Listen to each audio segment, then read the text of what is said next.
part ailleurs. Mm. Un freelance, il sort de son client, sort de son client. Mm. Et il n'a personne derrière. Donc il y a une excellence.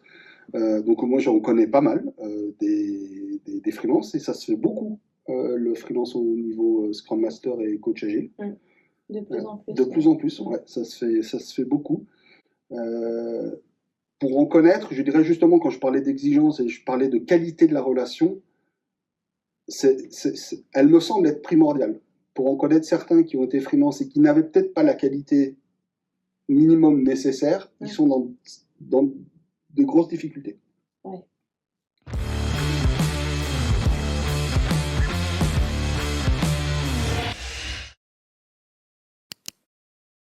Bienvenue sur la chaîne de Happy Dev. Aujourd'hui, j'ai le plaisir d'accueillir Geoffrey.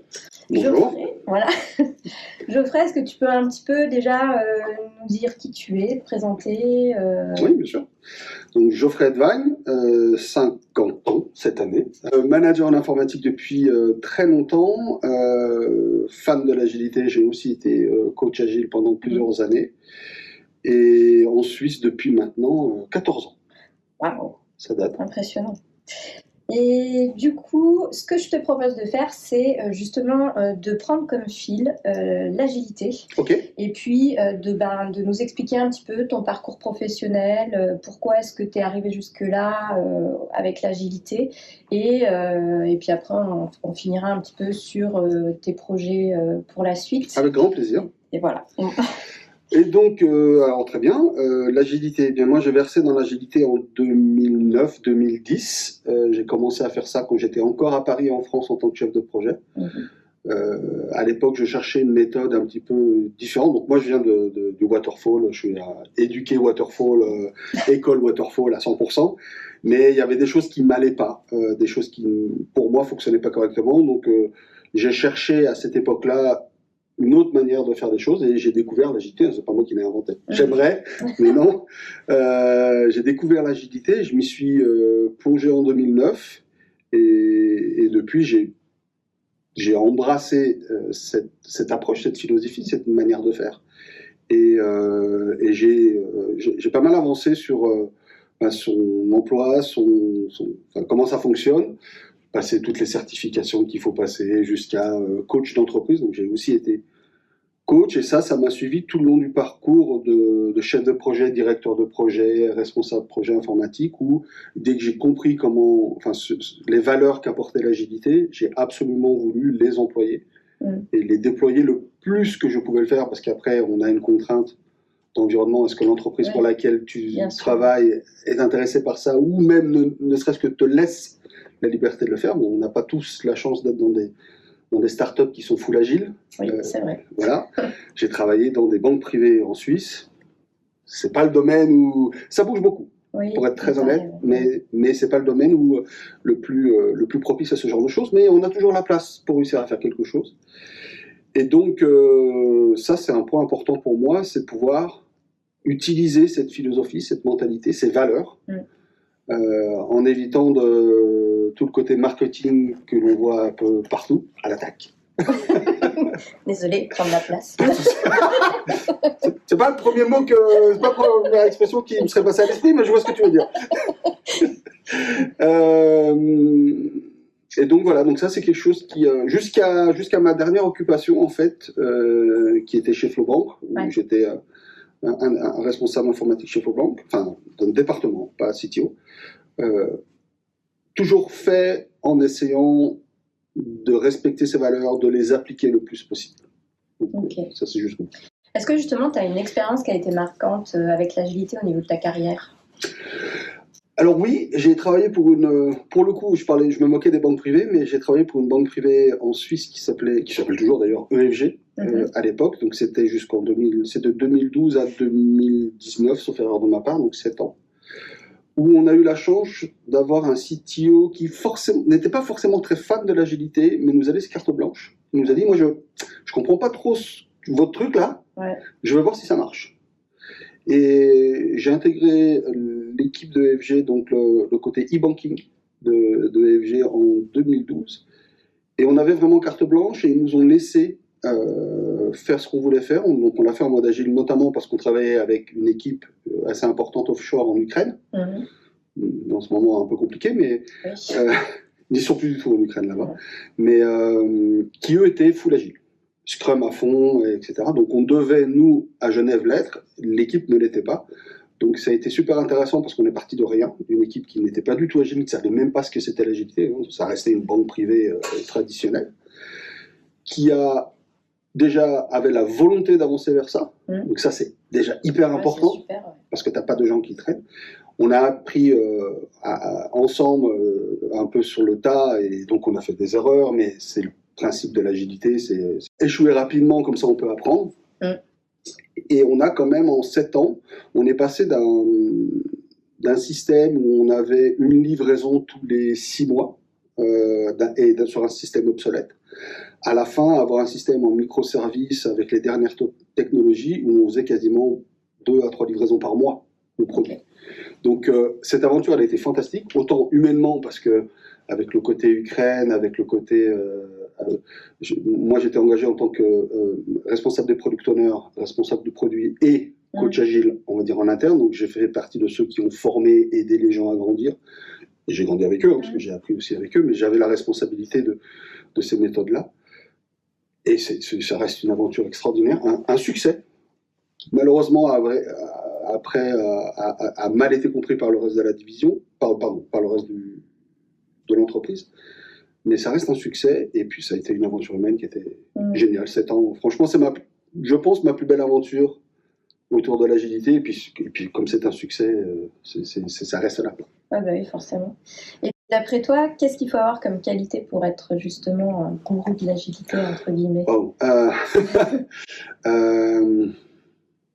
Je dirais qu'on se retrouve dans ces positions-là, c'est surtout des qualités humaines, pour moi. Je ne vais pas parler de soft skills parce que je pense que c'est un peu... ces termes sont mal employés, mais il faut une grande capacité d'écoute, avec le respect qui va avec. On ne peut pas être coach. Quand on est, entre guillemets, tu dis gourou, mais voilà, on est dans des positions de coaching, donc on n'est pas des ayatollahs qui viennent et qui imposent une méthode. Ça ne marche pas quand on impose. L'agilité, c'est avant tout un changement culturel. Et un changement culturel, ça se fait sur la longueur, ça ne s'impose pas. Ça doit se faire bottom-up, c'est-à-dire qu'on doit l'expliquer, mais les gens doivent l'accepter. C'est pas un ordre. Je vous dis, vous devez changer de culture, c'est comme ça. Non, ça ne marche pas. Quelle serait la définition la plus simple pour toi de l'agilité? L'agilité, c'est une approche, un mindset qui définit une autre manière d'entrevoir les relations entre les gens dans le cadre d'un projet. C'est gérer un projet différemment. On a une approche, je vais essayer d'être hyper simple. Oui. On a une approche, on va dire, très directive, un peu le waterfall, qui est 1, directif, et 2, avec des étapes déterminantes et surtout des étapes, on va dire, de validation, c'est-à-dire ce qu'on appelle ça des stage gates en anglais. Des étapes par lesquelles tu dois passer et qui valident l'ensemble des choses qui se sont faites avant. Et une fois que tu as passé cette porte, tu la fermes, c'est fini, on ne revient pas en arrière. Ça, c'est l'approche, on va dire, classique. Donc, si tu t'es trompé, tant pis. Alors, tant pis, oui et non, il y a toujours moyen de faire, mais ça, c'est très compliqué, c'est très lourd. Après, on rentre dans des trucs de contrat, c'est compliqué. Et on va dire, l'approche agile, c'est quelque chose de beaucoup plus flexible. Déjà aussi, qui remet au centre de la préoccupation d'un projet, qui remet les gens au centre de la préoccupation d'un projet. C'est-à-dire ce qu'on n'arrête pas de dire en agilité, c'est que l'asset le plus important de n'importe quel projet, c'est l'humain. C'est pas l'argent, c'est pas les techniques, c'est l'humain. S'il n'y a pas d'humain, il n'y a rien. Bon, peut-être qu'avec les IA en ce moment, c'est plus exactement la même chose. Mais c'est même blague à part, non, c'est pas vrai, parce que l'IA ne remplacera jamais à 100% les gens, c'est pas possible. Et donc cette approche-là, elle est vraiment, quand tu vois la définition des 4 valeurs, on remet vraiment, on redonne du pouvoir et de la responsabilité aux gens. On va dire, on la déplace, c'est-à-dire tout n'est plus sur l'épaule du chef, on le met, on partage la responsabilité. Finalement, ceux qui savent le mieux ce qui doit être fait, c'est ceux qui le font. C'est pas forcément ceux qui sont en train de faire des plans. Donc on les inclut dans la discussion, on les inclut dans la réalisation du projet. Et puis, on est sur un système circulaire. on va dire, pour moi, c'est un système qui est beaucoup plus logique, parce que c'est un petit peu c'est pas un petit peu, c'est beaucoup plus proche de la façon dont on vit, nous, naturellement, dont on fait les choses. Quand tu fais les choses, toi, tu te trompes, ah mince, je me suis trompé, je le refais, mais je vais pas refaire la même chose, je le sais naturellement, de pas refaire la même chose pour pas me retromper. Donc c'est une approche qu'on a de façon naturelle, mais qu'on n'applique pas dans le travail. On a une tendance étrange, je trouve, au niveau professionnel, c'est à partir du moment où on passe la porte de notre entreprise, on perd le bon sens qu'on a chez nous. Le gros bon sens des familles qu'on a tous chez nous. Je te dis ça brûle, mets pas la main sur le feu, bah, je l'ai fait une fois, ok, j'ai entendu, je vais pas le refaire. Et ben, quand on passe la porte de l'entreprise, ben, si on nous dit de brûler les doigts sur le feu 3 fois parce qu'on va avoir une prime, on va le faire 3 fois. Alors qu'on sait que c'est débile. Oui. On sait que c'est débile. Et l'agilité est plutôt tend à faire en sorte de remettre une sorte de bon sens dans les relations professionnelles et dans la manière dont on gère le projet. Donc, j'en reviens à ma question précédente. Quelles sont pour toi les qualités à avoir pour être justement un gourou de l'agilité ? Bon, il faut connaître l'agilité, évidemment. Il faut bien considérer que l'agilité, c'est pas un dogme, c'est une manière de faire. Moi, je considère l'agilité comme une boîte à outils. C'est-à-dire que dans certains cas, certaines manières de faire sont très bonnes, mais dans d'autres, elles ne vont pas fonctionner. C'est pas parce que ça a fonctionné une fois avec une entreprise qu'en faisant un copier-coller, ça va marcher avec une autre équipe, parce que l'équipe, elle est différente. Pourquoi ? Parce qu'elle est composée de gens différents. Et donc d'état d'esprit, de mentalité, de psychologie différentes. Donc certaines qualités, c'est bien sûr l'écoute, parce qu'il faut comprendre les individus et les équipes avec qui on travaille. Le respect, c'est indéniable, parce que déjà, c'est ce que prône l'agilité. Tout doit se faire dans le respect. Il y a un graphique du Scrum qui en parle, et qui est une des valeurs du Scrum. Scrum qui est une des méthodes utilisées dans l'agilité, puisque l'agilité c'est un mindset, c'est pas une méthode. Donc l'écoute, l'écoute des individus, mais aussi l'écoute des process, parce que comme je disais, comme il ne faut pas être dogmatique, il faut comprendre ce par quoi est en train de passer l'équipe, ses contraintes, ce qu'elle est obligée de faire, pour pouvoir apporter ou proposer, je dirais, des alternatives à la façon dont ils sont en train de travailler ou à la façon dont ils sont en train de collaborer.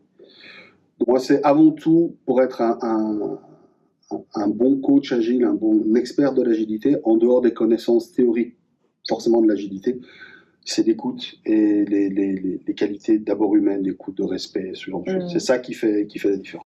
Oui, bien sûr. Je t'ai entendu parler de méthodologie.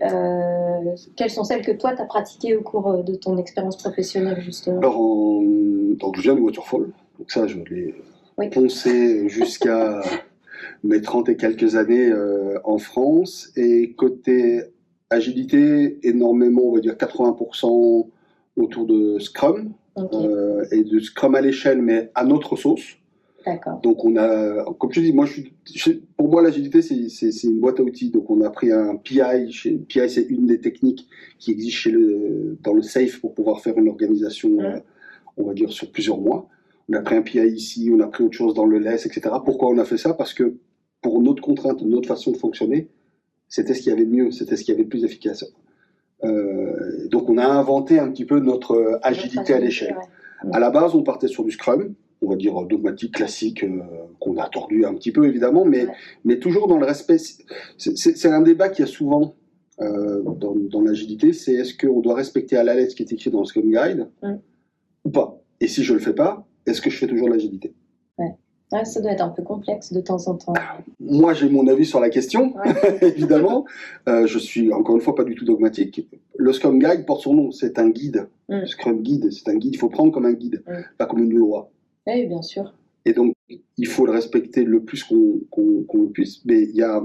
Alors, j'ai oublié le nom du bouquin, si je le retrouve, je vous le donnerai, mais il y a une des phrases du bouquin, je crois que c'est Mike Cohn, qui est pour le coup, un vrai gourou de l'agilité, qui disait que l'agilité doit être adaptée au contexte où elle est appliquée. Donc, il faut toujours trouver ce qui respecte, on va dire, l'esprit de l'agilité, mais qui est utile pour ton équipe ou ton département, et pas essayer de coller ou de forcer une méthode, comme on a pu le voir ou pu entendre pour certaines personnes qui essayaient de mettre en place. Ça arrive souvent avec le SAFe. Donc moi, j'ai utilisé beaucoup de Scrum, de Kanban, Parce que le Kanban, c'est plus... Le Scrum, on va dire, encore une fois, je tire le trait, mais c'est plus efficace pour tout ce qui est projet, et Kanban, c'est plus efficace pour tout ce qui est opération. Voilà. Encore une fois, je tire le trait, parce que c'est pas aussi clair que ça. Et puis, on a inventé notre méthode. On avait en Ukraine, on avait une 50aine de personnes, plus une 20aine aussi en Suisse. Donc, on a dû inventer notre méthode d'agilité à l'échelle pour 80 personnes. Et donc ça, on a pris ça, on a enlevé ça, non, ça c'est pas bien, non, ça ici, ça serait top, mais ça marchera pas parce que les gars l'accepteront pas, donc comment on peut faire? L'idée, c'est toujours de se dire, voilà, quel est notre objectif, qu'est-ce qu'on veut faire? Qu'est-ce qu'on veut avoir comme résultat à la fin? On veut avoir, si on faisait un PI, on voulait avoir une vision à plusieurs mois qui engage les gens. Parce que sinon, moi, je peux faire un planning, dire, les gars, dans 3 mois, vous devez faire ça. Mais ça n'engage personne. Et puis les gens qui le font, bah oui, mais c'est toi qui l'as décidé, je suis au courant de rien. Oui, bah, bien sûr, ils les engagent, quoi. Exactement. Donc, nous, on voulait avoir ça, donc le PI, c'était parfait, mais en même temps, enfin voilà, en fonction, je dirais que, en fonction des objectifs, de ce que vous voulez, ce dont vous avez besoin, et ben, voilà, on va piocher dans l'agilité, on va voir comment on peut articuler tout ça, et puis on crée notre propre méthode. Quelque part, quand tu regardes ce qui est aujourd'hui, les méthodes qui sont marketées, le Scrum, le Less, le Safe, etc., elles n'existaient pas avant. C'est quelqu'un qui s'est dit, tiens, je vais faire ça, je vais faire ça, je vais faire ça, et je vais le marketer, je vais le vendre. Oui, c'est clairement ça. Mais à la base, ils sont quand même partis de... Même les inventeurs du Scrum à la base, ils l'ont dit quand ils ont créé, donc c'était en 2001, ils ont pris des choses qui se faisaient dans les années 60, 70, 80, qui fonctionnaient, sauf qu'ils les ont articulées de manière à pouvoir le présenter de façon efficace à un public. Mais ils ont, sur le coup, rien inventé. Ils ont remis en avant des choses qu'on avait oubliées. Donc pourquoi on ne pourrait pas le faire nous? Si tu as l'intelligence, c'est un bien grand mot, mais si tu as la capacité à pouvoir comprendre ce dont tu as besoin, prendre certaines pièces, les coller, et ça fait une méthode qui fonctionne pour toi, elle marchera uniquement pour peut-être ce département, cette entreprise dans ce cadre-là, et si demain tu essayes de l'amener ailleurs, ça ne marchera pas, mais c'est pas grave. C'est maintenant que ça doit marcher. Pas demain, pas pour une autre entreprise. Est-ce que tu t'es retrouvé dans des cas où il y a des entreprises qui n'avançaient pas en termes de projet et où l'agilité justement a tout débloqué? Moi, j'ai un exemple qui revient à la bonne expérience que j'ai eue quand je te disais, quand on est arrivé, donc je suis arrivé chez EFG Bank, ils faisaient à peu près une livraison par semestre, et quand je suis parti, on faisait 2 à 3 livraisons par mois. Ça, c'est un changement qui s'est fait sur plusieurs années, mais qui s'est fait grâce à l'approche agile, parce qu'on a complètement changé la manière de faire. On est rentré sur quelque chose justement de cyclique. C'est parce que c'était cyclique qu'on pouvait justement livrer plus souvent. Et surtout, on a créé de la confiance, quelque chose de bête, mais quand tu livres une fois tous les 4-6 mois, je me rappelle plus exactement la période, mais c'était genre 4-5 mois. Quand tu dois livrer quelque chose, tu as une pression énorme parce que les gens viennent te voir en te disant, mais est-ce que ce dont j'ai besoin est dans cette livraison? Et si ça ne l'est pas, ils savent qu'ils vont devoir attendre 4, 5, 6 mois de plus. En time to market, c'est juste une catastrophe. Donc tu as une pression de fou furieux. Quand tu es capable de changer ta manière de faire, et donc là, c'est ce qu'on a fait. Donc ce qu'on a fait, c'est qu'on a réduit la taille des lots sur lesquels on travaillait pour pouvoir finir plus de choses. Plutôt que d'avoir d'énormes lots, certes qui contentent beaucoup de monde si tu les finis, mais qui sont beaucoup plus compliqués à finir pour des raisons techniques ou de RH ou peu importe. Là, tu fractionnes, donc c'est ce que propose de faire l'agilité, tu fractionnes ce que tu dois faire en lots beaucoup plus petits, prioriser, que tu priorises en plus avec les gens, donc avec les demandeurs. Donc ils ont une vision sur ce qui est en train de se faire. Ils sont dans l'obligation d'avoir un choix finalement. Exactement. Ils sont obligés de s'impliquer, de décider. Et surtout, quand tu es capable de réduire, donc tu réduis ce que tu livres, mais tu livres plus souvent, quand quelqu'un vient me voir en disant « mais est-ce que c'est dans mon lot ?» Non, c'est pas dans mon lot. Il se dit pas « je dois attendre 6 mois, je dois juste attendre peut-être 1 semaine, 2 semaines, 3 semaines ». Et ça, c'est plus facile dans la négociation, dans la discussion. Donc ça, c'est aussi des choses que l'agilité amène. C'est dans la manière de mettre en place l'agilité, et c'est ce qui te permet d'avoir certains, on va dire, arguments pour te protéger toi, protéger tes équipes, et puis avoir une vision d'un planning de delivery qui est aussi partagé avec ceux qui t'en ont fait la demande. Parce qu'avant, ils te font la demande, mais c'est toi qui fais le planning et ils peuvent rien dire. Quand tu dis, bah oui, mais moi, j'ai pas les gens, j'ai pas les ressources, j'ai pas ceci, je fais pas. Quand tu les impliques, déjà, ils comprennent quand tu leur dis, mais j'ai pas l'argent, j'ai pas ceci. Ah, mais oui, d'accord, maintenant que tu m'en parles, maintenant que je suis partie prenante. Concrets, justement, sur lesquels ça t'est arrivé, ça? Oui, j'ai des cas concrets. Alors là, je vais en parler sans tout expliquer. en l'inverse, en disant où on n'a pas réussi à le mettre. Alors justement, on a eu une période chez UFG où on avait réussi à mettre tout ça en place et ça fonctionnait. Mais on a fait une acquisition. La banque a fait une acquisition d'une autre banque, et donc là, tu dois fusionner des systèmes d'information ensemble. Ouais, ça doit être complexe. C'est complexe, et puis surtout que ils ont une culture différente, ils sont pas agiles, nous on l'est, on veut le rester, eux ils le sont pas, ils ont leurs outils, ils ont leurs produits et qu'il faut mettre en concurrence avec les nôtres et lesquels on garde, etc. Et donc il y a eu une période où nous moi j'étais donc product owner, donc responsable du produit, où on a dû friser toute nouvelle mise à jour, toute nouvelle mise en place de fonctionnalités dans notre SI, parce qu'il fallait régler d'abord ces cas dans la fusion.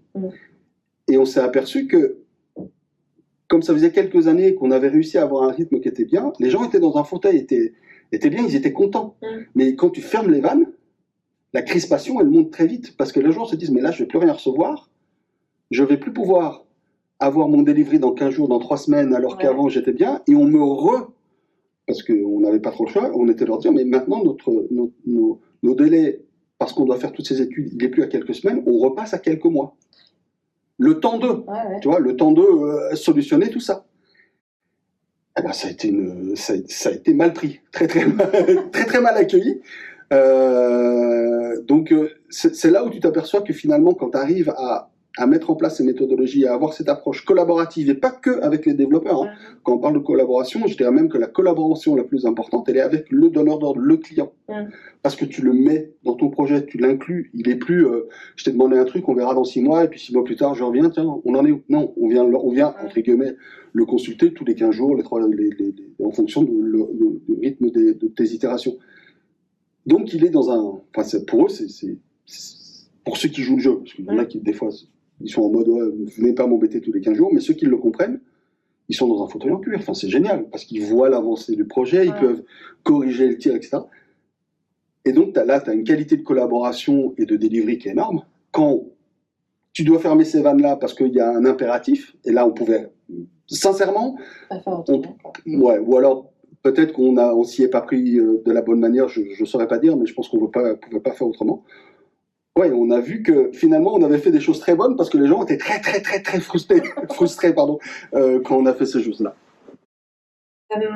D'après toi, qu'est-ce qui pourrait donner envie en fait à un CTO de passer sur de l'agilité dans son entreprise? Parce que c'est vrai que l'entreprise, comme tu disais, c'est pas forcément super facile à mettre en place dans une équipe qui est déjà constituée, dans un fonctionnement qui est déjà là. Qu'est-ce qui ferait que ça puisse marcher? C'est une bonne question. Alors déjà, pour qu'un CTO se dise, tiens, je vais réussir à transformer mon entreprise en une entreprise agile, il faut, la première chose, et qui est pour moi une évidence, il faut que lui, il en soit convaincu. Parce que aucune transformation agile ne fonctionnera s'il n'y a pas un sponsor très haut niveau. La transformation agile est, avant d'être agile, une transformation. Et une transformation culturelle, c'est-à-dire c'est une transformation qui n'est pas simple et qui va prendre du temps. Si elle n'est pas supportée au plus haut niveau possible, il est tellement facile de mettre des bâtons dans les roues de toute transformation qu'elle échouera. Si elle est sponsorisée, CTO, CEO, etc., à 6 levels, on va dire, je ne vais pas dire qu'elle va réussir, mais au moins elle a plus de chances de réussir que l'autre. Donc, il faut un vrai sponsorship, et quand on dit sponsorship, c'est-à-dire que le CTO ne doit pas dire « allez-y, transformez-vous ». Petite anecdote, j'ai rencontré un client, je ne citerai pas, qui nous a demandé quelques heures pour avoir un conseil sur une transformation. Il voulait mettre en place la transformation agile de ses équipes. Et donc, comme j'ai dit, c'est une transformation culturelle. Donc, quand tu fais une transformation culturelle, tu transformes tout le monde, du haut en bas. Et à la fin de Du coup, j'ai dû être très très mauvais. À la fin de mon plaidoyer pour l'agilité, il m'a dit ouais, très bien, mais comment je les transforme eux?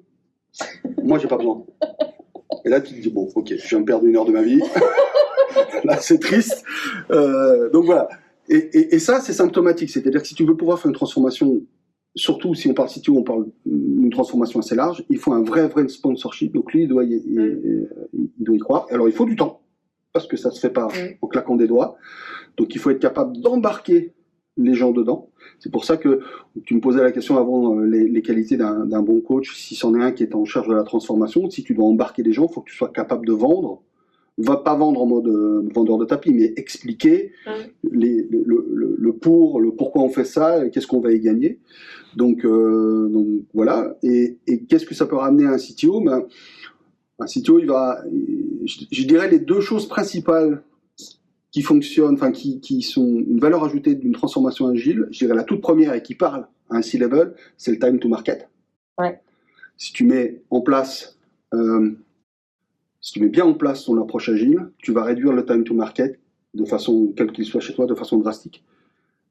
Dans la très grosse majorité du temps, je prends des pincettes ici, parce que là, c'est toujours la même chose. Tu augmentes la qualité du delivery. Alors, c'est peut-être pas ce qui est le plus significatif, mais c'est pour certaines entreprises qui, des fois, sont un peu loin, il y a une vraie différence parce qu'il y a beaucoup plus de vérification avec l'agilité. On le fait beaucoup plus souvent, en fait. On n'a pas juste une phase dans laquelle on vérifie. Pour la plupart du temps, on est sur du mode hybride, donc on a gardé cette phase qui vient de Waterfall, qui est les UAT, etc. Mais en mode agile, tu vérifies, je vérifie, ou c'est quelqu'un d'autre qui vérifie, puis je refais, voilà. Tu augmentes ta qualité. Et puis pour moi, à mes yeux, ce qui est le plus intéressant, c'est que tu mets en place une collaboration entre les gens et tu les responsabilises. Ouais. Et quand tu as des gens qui comprennent pourquoi ils travaillent, quand ils sont intéressés à ce qu'ils font, quand ils sont motivés, puis qui sont valorisés finalement. Exactement. Tu n'as quasiment plus de problèmes RH, ou tu as d'autres problèmes RH, mais tu te retrouves avec une qualité de travail qui est largement supérieure, des gens beaucoup plus intéressés et qui avancent plus. Et d'après toi, quelles sont les compétences qui sont souvent sous-estimées chez les coachs agiles, justement? 2 choses. Il y a une erreur qui vient de la part des coachs et une erreur qui vient de la part des gens qui les interrogent. Dans le titre coach agile, il y a coach. Ouais. Et trop souvent, les gens qui deviennent coach agile, c'est d'anciens chefs de projet, Scrum Master, etc., et qui ne viennent pas avec la mentalité du coach. Le coach, c'est un métier. Moi, quand je suis devenu coach et que j'ai appris à être coach, j'ai vu que ce qu'on apprenait dans la partie coaching, c'était très, très léger. Du coup, je suis maintenant certifié ICF, donc International Coaching, je sais pas quoi. Premier niveau, j'ai pas été plus loin, mais au moins je comprends ce qu'est être le travail d'un coach. Dans le coaching, c'est le niveau 1 d'une compétence qui est cousine de la psychologie, mais on est au niveau 1. Mais on est dans ce domaine-là. Ouais. Donc, tu approches les choses et les relations avec les gens de manière différente. Ouais. Si tu veux faire du coaching et que tu veux accompagner les gens et faire un changement culturel, il faut absolument avoir ces compétences. C'est-à-dire, c'est quoi être un coach? Ça veut dire quoi être un coach? Ça implique quoi? Et si je le fais mal, qu'est-ce que ça va faire? Si je me dis coach agile et qu'en fait je suis un dictateur de l'agilité, je suis en train d'expliquer aux gens tu dois faire ça, mais là je suis pas en train de coacher. Non. Je dirais que côté coach, il y a ça. Apprendre à être vraiment coach avant d'être coach agile, c'est être coach. Et de l'autre côté, je dirais que les gens oublient vite, quand on a été coach agile, Scrum Master, qu'on est quand même des experts de l'IT et qu'on sait comment fonctionne l'IT. Ils nous voient souvent plus comme des formateurs. Oui, c'est vrai, ouais. Et finalement, quand tu leur dis, ouais, mais tu commences à avoir des discussions, je sais pas, cloud, machin, etc., moi, je me suis surpris à voir les gens qui disent, mais tu t'y connais? J'ai 20 ans d'expérience en IT quand même. Je me précise. Quand même, voilà. J'ai un master en IT, en management système d'information, tout ça. Donc oui, je m'y connais.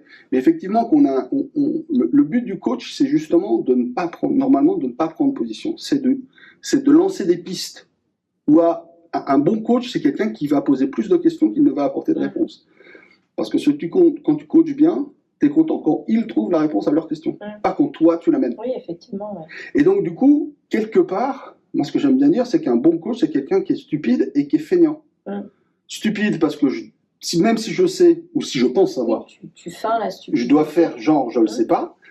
Et je suis feignant parce que c'est vous qui devez résoudre les problèmes, pas moi. Et moi, en tant que coach, en fait, je dois essayer de guider les équipes pour qu'elles le fassent par elles-mêmes, parce que si elles y arrivent, le résultat est... Enfin, quand tu as une équipe ou des gens qui trouvent la solution par elles-mêmes, que ce soit toi qui les ai guidés ou pas, peu importe, mais déjà la solution, tu la mets en œuvre, enfin, tu l'acceptes plus facilement, tu es valorisé, parce que tu as été dans le process, et puis tu la mets en œuvre plus facilement. Ouais.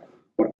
Est-ce qu'il y a des valeurs agiles que tu préfères particulièrement et que tu essayes d'incarner au quotidien? Les valeurs humaines qui sont portées par l'approche agile, notamment de préférer les interactions humaines, le côté collaboratif que ça va amener. Vraiment tout ce qui, en fait, moi, tout ce qui va qui tourne autour de l'humain, qui le responsabilise, qui le valorise.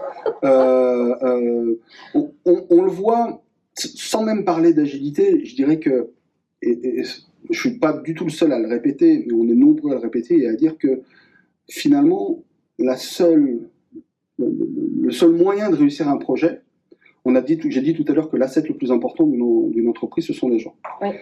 Et il y a une seule chose qui fait qu'un projet va réussir. Une et une seule. C'est la com. La communication entre les gens. Les interactions entre les gens.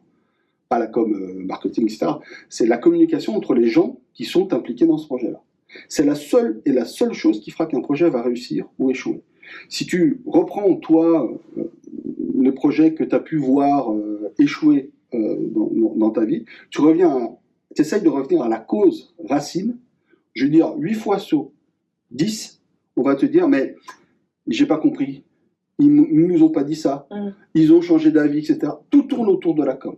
À partir du moment, la majorité des choses tournent autour de la com, à partir du moment où tu améliores ce côté communication, donc interaction entre les gens, tu réduis drastiquement ton risque d'échec.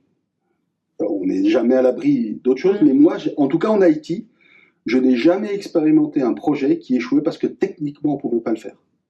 Techniquement, on peut toujours le faire. C'est peut-être super moche. Voilà, ça va faire plein de dettes techniques, etc., mais on peut le faire.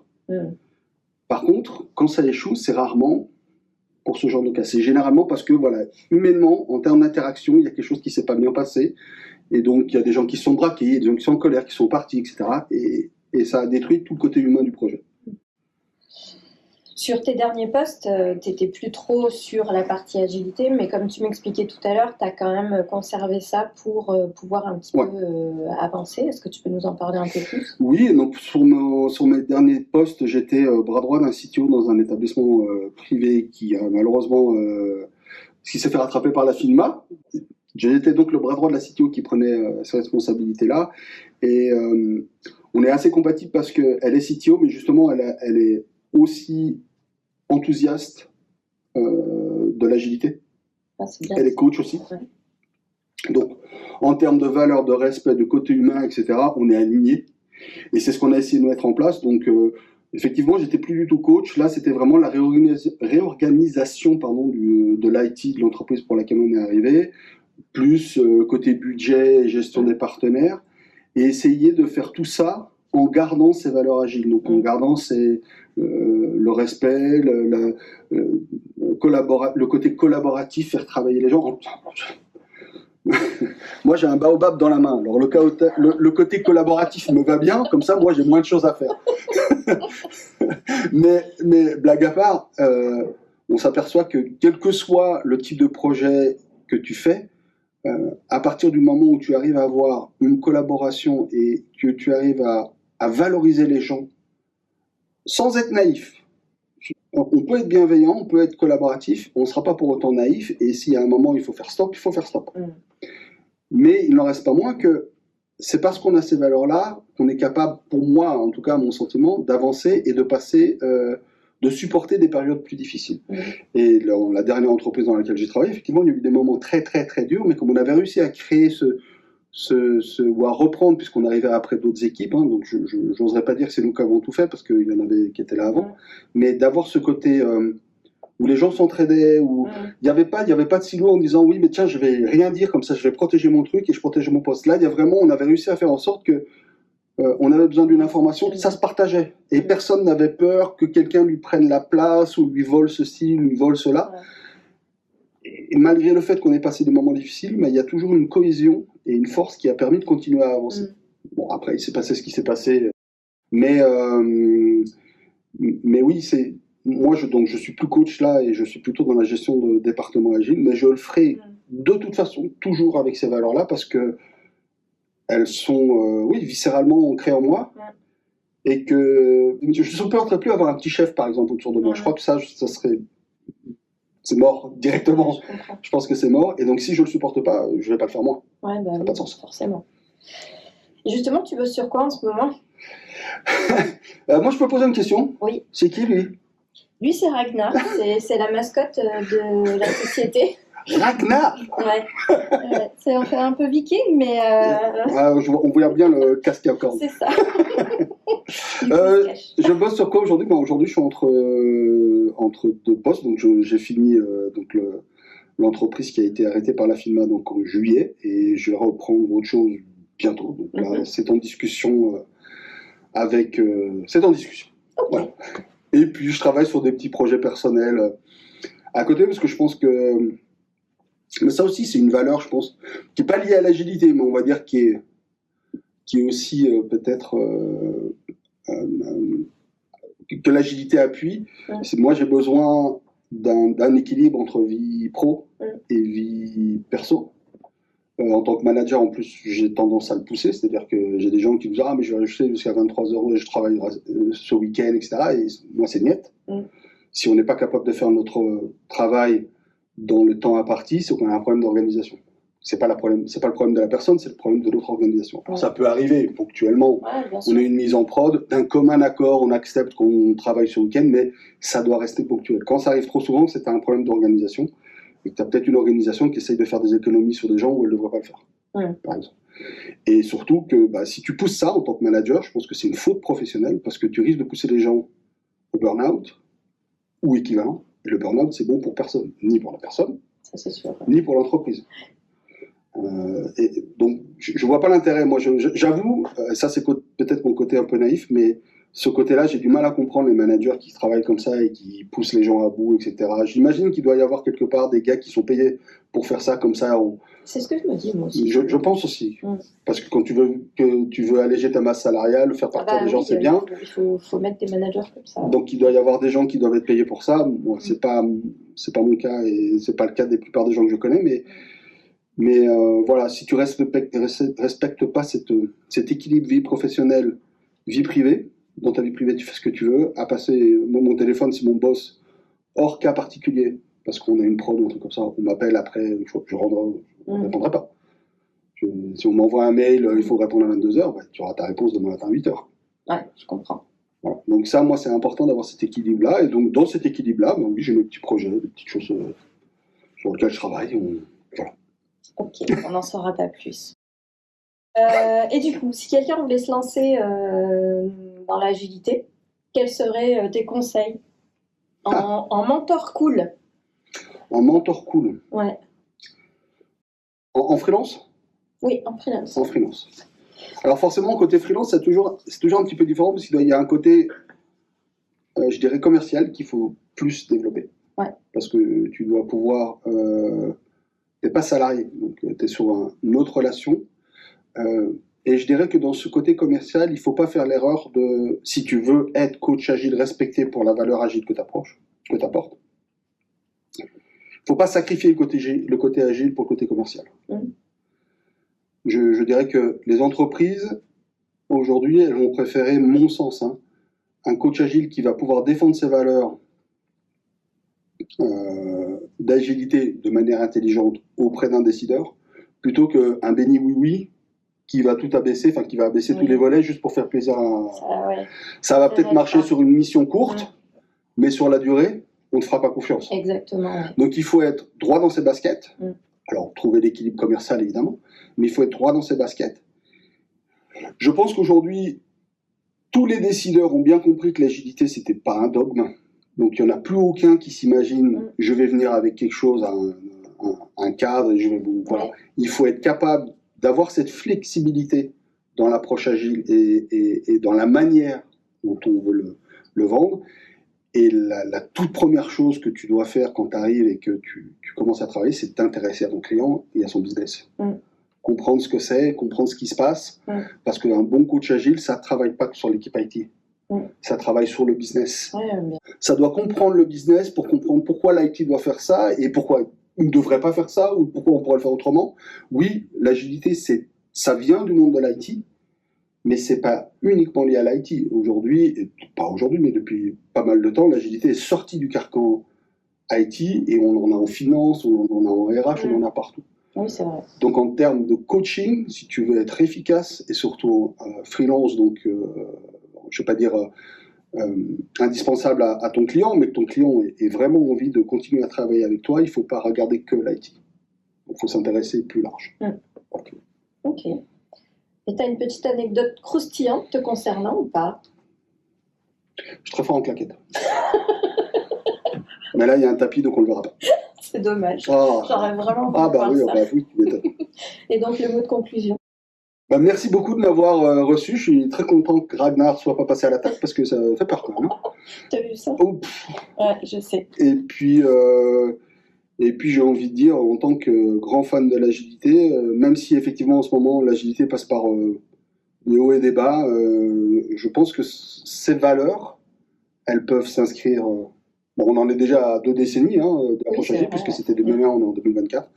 Mais même si l'agilité va changer, Scrum, pas Scrum, etc., les valeurs de respect, les valeurs de valoriser les gens, etc., et il faut qu'elles restent. Et peut-être qu'elles s'inscrivent dans un autre modèle, peut-être que ce sera autre chose, ce ne sera pas l'agilité.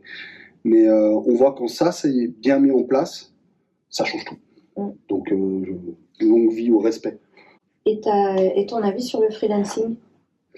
Alors, le freelance, moi, je trouve que c'est hyper intéressant. Ça répond à des besoins particuliers, le côté freelance. C'est une mentalité particulière. J'avoue que je n'ai pas. Je n'ai jamais été freelance, on me l'a proposé, et c'est un courage que je n'ai pas, pour être très honnête. Je pense que quand tu es freelance, tu dois avoir l'esprit d'entrepreneur, l'entrepreneurship. Et il y a un courage qu'on doit avoir quand on est freelance, que je suis une lopette de ce côté-là, je ne l'ai pas, donc j'ai toujours été plutôt permanent ou consultant. Mais le freelance a cet avantage de pouvoir répondre à des problématiques ou s'inscrire dans des problématiques dans lesquelles des consultants, des permanents, nous on ne peut pas ou on n'a pas le temps. Parce qu'on est sur un rythme différent, on est sur une exigence qui est différente. C'est plus exigeant d'être freelance que d'être consultant, parce que tu es dans une position plus fragile. Donc tu as besoin d'une excellence, quelque part, largement supérieure à celle d'un consultant. Si le consultant il sort de son client, il reste en intercontrat et puis il repart ailleurs. Un freelance, il sort de son client, et il n'a personne derrière. Donc il y a une excellence. Donc moi j'en connais pas mal des freelances, et ça se fait beaucoup, le freelance au niveau Scrum Master et coach agile. De plus en plus. De plus en plus, ouais, ça se fait beaucoup. Pour en connaître, je dirais justement, quand je parlais d'exigence et je parlais de qualité de la relation, elle me semble être primordiale. Pour en connaître certains qui ont été freelance et qui n'avaient peut-être pas la qualité minimum nécessaire, ils sont dans des grosses difficultés. Et tu vas pouvoir leur dire de venir s'inscrire sur le site, alors. Tout à fait.